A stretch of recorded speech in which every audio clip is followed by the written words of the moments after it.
नबी के बाद, क्लिप मत काट देना मेरे बच्चों, सरकार दो जहां के बाद सबसे बड़ा मकाम मौला अली का है, सबसे बड़ा मकाम। अब से 8 साल पहले जब ये नजरिया हमने मिंबरों से बयान करना शुरू किया तो पंजाब में मेरे साथ मसले होना शुरू हो गए। एक उलमा का बोर्ड बिठा दिया गया और वहाँ हमारे लिए कुछ तय होने लगा, तो जिसकी जो मेहनत हो उसी के नाम से बयान करनी चाहिए। अल्लामा डॉक्टर मोहम्मद हुसैन अकबर साहब लाहौर वाले, वो उस मीटिंग का हिस्सा थे। जब उनके पास चराग महफिल आया तो उन्होंने कहा ये सिर्फ शहनशाह हुसैन नकवी का अकीदा नहीं है, हम सब शियों का अकीदा है कि हमारे नबी के बाद, सरकार दो जहां के बाद, खातमुन नबीयीन के बाद इस कायनात में सबसे अफजल वजूद मौला अली का है। जी तवज्जो है। तो जब ये बात हुई थी तो उस वक्त में बड़ी दलाइल दिए गए थे, बहुत ही सजी हुई गुफ्तगू रही, मगर यहाँ मैं सिर्फ इतना कहता हुआ गुजरूंगा कि हमारे पास दलाइल बहुत हैं और हमें हक़ है कि हम अपने अक़ीदे का बयान भी करें और अपने अक़ीदे को अपने बच्चों तक मुंतकिल भी करें। किसी की दिल आज़ारी के बग़ैर हम अपने अक़ीदे का बयान करने का हक़ रखते हैं। जी तो बहुत दलाइल हैं, उनमें से एक दलील सिर्फ इशारतन कह रहा हूँ। सुन्नी शिया ने हदीस लिखी है कि सरकार ने फरमाया मन अरादा यंजुरा इला आदमा फी इल्म ही, जो चाहता है आदम को देखे कि इल्म कैसा था, जो चाहता है नूह को देखे कि हिल्म कैसा था, जो चाहता है इब्राहीम को देखे कि खुलत कैसी थी, जो चाहता है यूसुफ को देखे कि जमाल कैसा था, जो चाहता है कि ईसा को देखे कि इबादत कैसी थी, फल यंजुर इला अली इब्न अबी तालिब, वो अकेले अली को देख ले।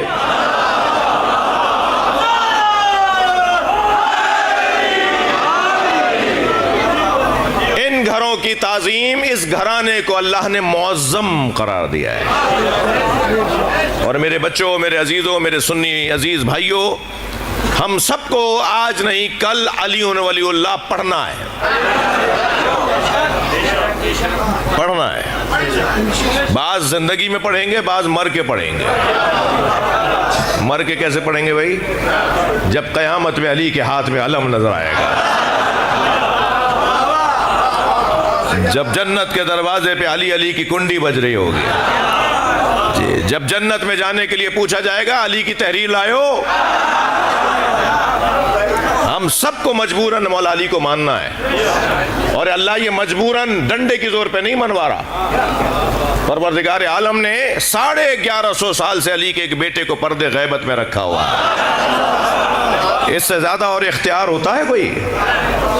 सदियों को इख्तियार दे दिया कि अपनी मर्जी से आओ इस दरवाजे पर, इससे ज्यादा कोई इख्तियार होगा? वो चाहता तो डंडे पे सबसे मनवा लेता। जैसे उसने हमें मजबूर रखा है कि फला माँ बाप के घर पैदा हुए हैं, हमें मजबूर रखा है कि फला जबान बोलने वाले पैदा हुए हैं, हमें मजबूर रखा है कि हमारी 2 आंखें हैं, हमारे 2 हाथ 2 पैर हैं, उसने मजबूर रखा है कि 2 कान हैं, उसने ये सारे कामों में हमें मजबूर रखा है। फला गाँव में पैदा किया है, फला शहर में, ये मजबूर रखा है। वो चाहता तो हमारी ये मजबूरी भी ले लेता, मगर वो हमें मजबूर नहीं मनवाना चाहता। वो हमारे लिए दरवाजे खोल रहा है। 1400 साल नहीं, 1150 साल मेरे मौला इमाम ज़माना को दुनिया में आए हुए हो गए। ये इख्तियार तो है कि मान लो सबको आना है इस दरवाजे पर, और आने वाला आ चुका है। मेरी मुराद ये है कि वो दुनिया में आ चुका है। मैं जिस दिन पहचानने लगूंगा वही दिन ज़ुहूर का होगा। वो किसी गार में नहीं है, किसी पर्दे के पीछे नहीं बैठे हुए। मेरे इमाम हाजिर हैं। थोड़ी गर्दन हिलाना बात जा रही हो तो, हम इमाम हाजिर को मानते हैं। इमाम हाजिर और होता है, इमाम जाहिर और होता है। हमारा इमाम हाजिर है, जाहिर नहीं है। बस जब जाहिर हो जाएंगे वही ज़ुहूर हो जाएगा। तो कैसे, क्या मतलब है इस बात का? इतना बड़ा मजमा यहाँ हाजिर है या नहीं? वही बोल दो ना खुदा के वास्ते। इतना बड़ा मजमा यहाँ हाजिर है, सब मुझ पे जाहिर नहीं है, हत्ता आप पर भी एक दूसरे पे जाहिर नहीं है। हाजिर सब हैं, जाहिर सब नहीं है। सब यहाँ पर हाजिर हैं, तवज्जो, मगर सब जाहिर नहीं है। सरकार 40 साल तक मक्के में हाजिर रहे, जाहिर नहीं थे कि कौन है। मेरे मौला इमाम मेहदी हाजिर हैं, जब हम पहचानने लगेंगे ज़ुहूर हो जाएगा। एक बुलंद सलवात नबी की जात पर।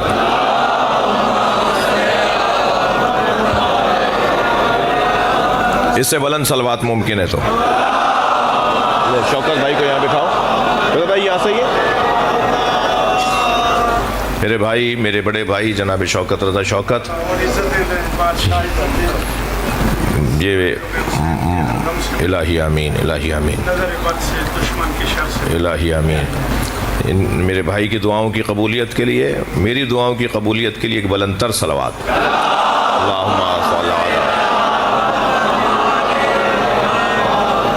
आपकी तवज्जुहात मेरे साथ हैं और यकीनन मेरी बात किसी हद तक किसी एक मंजिल पर आई। ये तय है कि हम जिस दरवाज़े पर बैठे हैं उससे अच्छा दरवाज़ा नहीं है। मुझे मेरे अजीज़ों में वाक़न ज़ाकिरीन, तो मैं ज़ाकिरों की औलाद हूँ भाई, सीधी बात है, ज़ाकिरों की औलाद हूँ। मेरे दादा परदादा सब ज़ाकिर चले आए जी। मातमियों की आखिरी वक्त तक भी जिस साल रहलत हो रही है अब्बा की, उस साल भी हल्के में लग के मातम किया है। तो मैं भी कह चुका हूँ आपसे कि अगर हमारे माशरे के हैसियत वाले शिया बुज़दिली छोड़ दें तो आप देखिएगा कौम कहाँ से कहाँ जाएगी। और बुज़दिलों से तो वैसे भी अली वालों का कोई ताल्लुक़ नहीं है, और अली वाला बुज़दिल होता भी नहीं है। 3 लोगों को तो या अली मदद बोलने से पहले 6 दफ़ा सोचना चाहिए। एक कंजूस को, कंजूस पैसे ही नहीं निकलता। इमाम बारगाह की फिनिशिंग रहती है और महल्ले में 50 लोग ऐसे रहते हैं जिनकी 200 एकड़ से ज़्यादा ज़मीन है जी। इमाम बारगाह की फिनिशिंग 2 साल से नहीं हो रही जी। मदरसे की टूटियाँ बह रही हैं, मस्जिद की टूटियाँ बह रही हैं, मदरसे का दीवार गिर गई है, मगर पैसे ही नहीं निकल रहा। मौलाना अगर खुम्स दे देंगे तो बचेगा क्या, ज़कात दे देंगे तो बचेगा क्या जी। ये कौम देने वाली कौम है, हमारी अलिफ बे है सखावत, लिहाजा कंजूस का मौला अली से कोई ताल्लुक़ नहीं, जिसके जेब से पैसा ही नहीं निकलता जी। मौलवी खुम्स खा जाता है। भाई तुम जो नहीं खा के खा रहे हो, जो नहीं दे के खा रहे हो, मत दो मौलवी को, खुद अपने इलाके में अपना खुम्स लगाओ, अपने हाथ से अपने इमाम बारगाह मस्जिद में खुम्स लगाओ जी। हिसाब जोड़ो अपनी तारीख का। कंजूस और अली वाला ये नहीं हो सकता। दूसरा नाम बता दूं, बुज़दिल। बुज़दिल अली वाला नहीं होता, घबराने वाला, डरने वाला, डरपोक। और तीसरा नाम बताऊं, तंग नज़र, छोटे दिमाग वाला, घुटे हुए दिमाग वाला जी। वो पंजाबी है, वो सराइकी है, वो सिंधी है, वो पख्तून है। अच्छा, सादात में भी रज़ी अल्लाह ताला अन्हु नहीं है।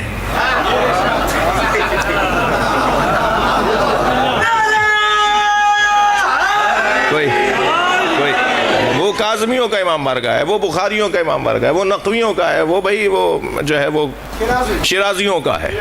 दीवारों पे दीवारें उठाए चले जा रहे हैं, तफरीक़ों पे तफरीक़ें उठाए चले जा रहे हैं। हम सब का एक जो रिश्ता है ना, वो विलायत का रिश्ता है, वो विलायत मौला अली का रिश्ता है। अगर आपका करीबी तरीन भी बुग़्ज़ अली रखता हो तो वो हमारा नहीं है, और वो जिसे मैं नहीं जानता और उसके दिल और दिमाग का हाकिम अली है तो वो मेरा भाई है। ये है हमारा रिश्ता। और तंग नज़र शिया नहीं होता भाई, वसअत क़ल्बी, स्याह सदर, बर्दाश्त, तहम्मुल मिजाजी, माफ़ करने की आदत डालने वाला, दरगुजर करने वाला, बड़े बड़े झगड़ों को इस बात पर ख़त्म कर देने वाला कि इसके दिल का हाकिम अली है, इसके जहन में जनाब ज़हरा का एहतराम है। मैं इस वजह से इसे माफ़ कर रहा हूँ कि ये मातमी है। तंग नज़र शिया नहीं होता। माफ़ करने की आदत डालो मेरे बच्चों।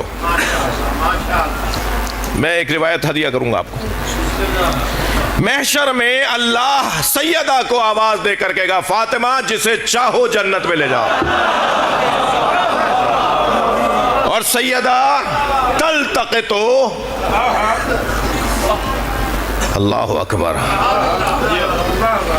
हब्ल जदी मिन हब्ल रदी, जैसे परिंदा रदी दानों में से जय्यद दानों को चुनता है, ऐसे सैयदा महशर में से हुब्बे हुसैन रखने वालों को चुनेंगी, मोहब्बत हुसैन रखने वालों को चुनेंगी। और जब उन्हें चुन लिया जाएगा, अब मोहब्बत हुसैन की बात है, मैं थोड़ा सा जिगर पे पत्थर रख के बोल रहा हूँ, शियों की बात नहीं है। बहुत मुश्किल है शिया होना। मुहिब हो जाओ, यही हुनर है। बीबी मुहिब्बाने हुसैन को चुनेंगी और फिर मुहिब्बाने हुसैन जब मुंतखब हो जाएंगे और जन्नत में जाने लगेंगे तो फिर अल्लाह की आवाज़ आएगी, तुम्हें सैयदा ने चुना है, तो अब मैं तुम्हें इख्तियार दे रहा हूं, जिसे तुम चाहो चुन के ले जाओ।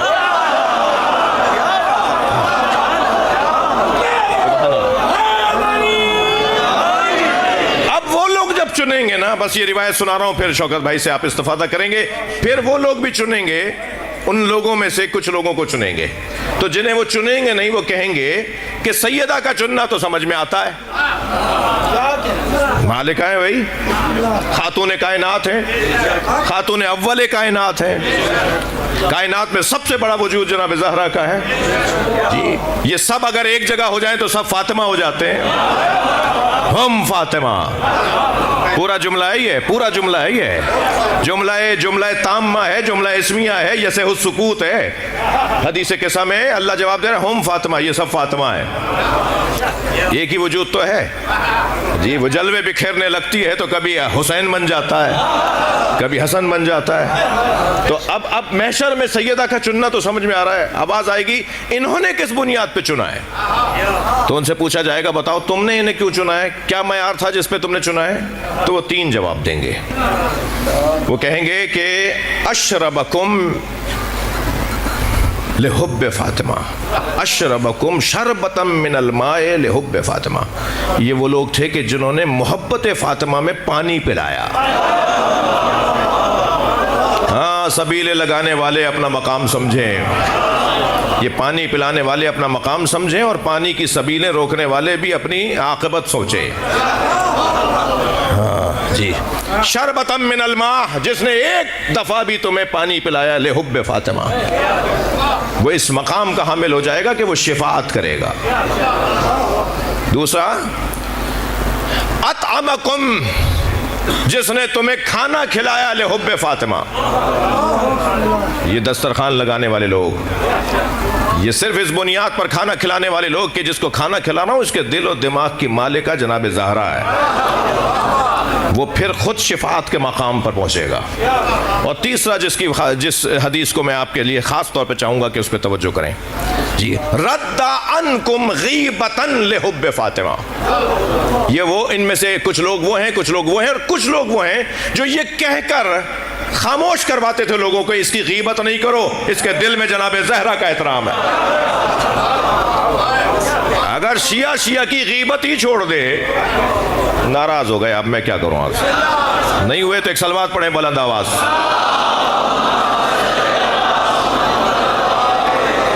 अगर शिया की गीबत छोड़ दे, थक तो नहीं रहे। हदीस सुनाई है मैंने, ये बिहारुल अनवार के अंदर अल्लाह मजलिसी से इमाम सादिक से नकल किया है कि अगर इस वजह से जा रहा होगा कि रद्द अनकुम गीबतन लिहुब्ब फातिमा, ये रोकते थे कि इसकी गीबत नहीं करो, ये मुहिब्ब फातिमा है, तो गीबत न करने वाले को ये मकाम मिलेगा, तो माफ़ करने वाले को कितना बड़ा मकाम मिलेगा, दरगुजर करने वाले को कितना मकाम मिलेगा। छोड़ दो इसको, माफ़ कर दो इसको, दरगुजर करो, इसलिए कि ये मुहिब्ब अहले बैत है। अल्लाह हमें इन बातों पे अमल की तौफीक अता फरमाए। आपकी तवज्जुहात का ममनून हूँ। इस्तिफ़ादा होगा मेरे भाई से। आप सब के लिए दुआ गो, ख़ास तौर पे मेरे ये भट्टी बिरादरान जो तशरीफ़ फरमा हैं, जो मुल्क से बाहर तशरीफ़ फरमा होते हैं, आप सब के लिए, इस इलाक़े के लिए, पूरे मुल्क के लिए, आलम इस्लाम के लिए, शाबानियों के लिए दुआओं की कबूलियत, बुलंद तर सलवात।